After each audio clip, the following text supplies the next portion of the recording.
Hey, what's going on, everyone?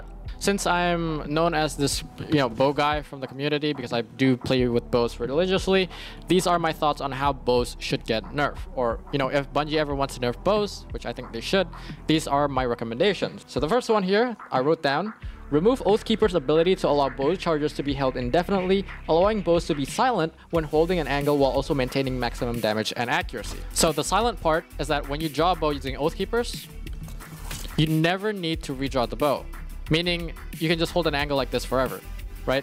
And you're also maintaining the maximum accuracy and the maximum damage that a bow can provide. But if you don't have Oathkeepers, you can't really do that because your bow will start to shake and eventually it will shoot automatically if you don't redraw the bow. And this is how it looks like when you hip fire the bow without Oathkeepers. It will start to shake, less accurate, less damage, and eventually it will shoot automatically. So just by using an exotic, you maintain that accuracy at all times and you no longer have a sound cue. Where normally, if a player does not have Oathkeepers, the only way they can maintain full damage and full accuracy is to redraw the bow, which looks like this. This might not seem that hard to learn, but it is still an inconvenient if player wants to hold an angle using a bow. Right? It makes a lot of noise as well, so that the enemy knows that you're here. And I also wrote down here, this also allows exotic bows, such as Wishender, to have a permanent wall hack without a redraw sound cue, and Monarch being able to guarantee having a perfect draw poison AoE effect. So let's start with Wishender here. With Oathkeepers, you can permanently wall hack people. So for example, you hit them for 100 and they're behind cover.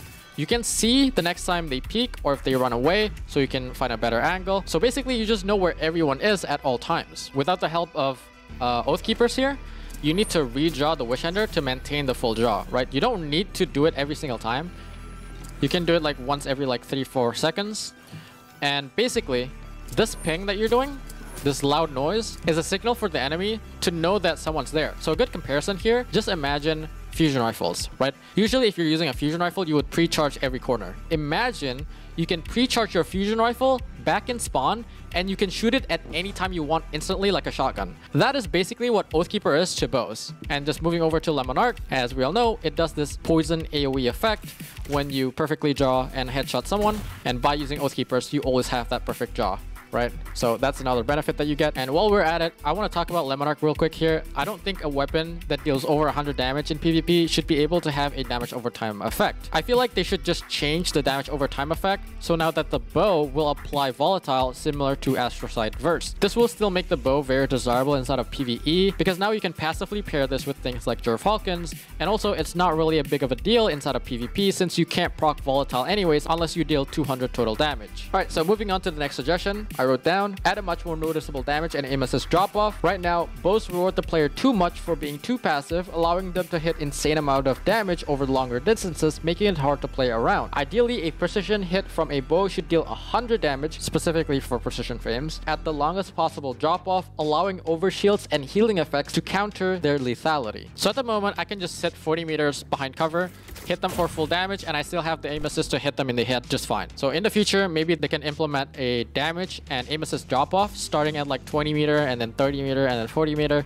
allowing bows to deal less damage and less accurate over longer distances. And the reason for this is that draw time on a bow typically don't matter if you're playing the bow passively. You can just draw the bow behind cover and then peek. So a reasonable nerf is to make the bow two-shot at a very minimum stage where things like overshield and healing could counter this type of playstyle. So in conclusion, remove Oathkeeper's ability to allow bows to charge indefinitely, and then implement a damage and aim assist drop off for bows over longer distances. They can probably make a 3-month adjustment to see where the sweet spot is, but these are just my changes on how bows should be nerfed, or balanced I should say. And if they decide to nerf bows universally, making both aggressive and passive playstyle to be unplayable, then it's also fine because that's the easiest way to make the game fun for everyone. Sure, I'm gonna be a bit sad, but again, it doesn't matter when the majority of the player base are not having fun with the state of the bows currently.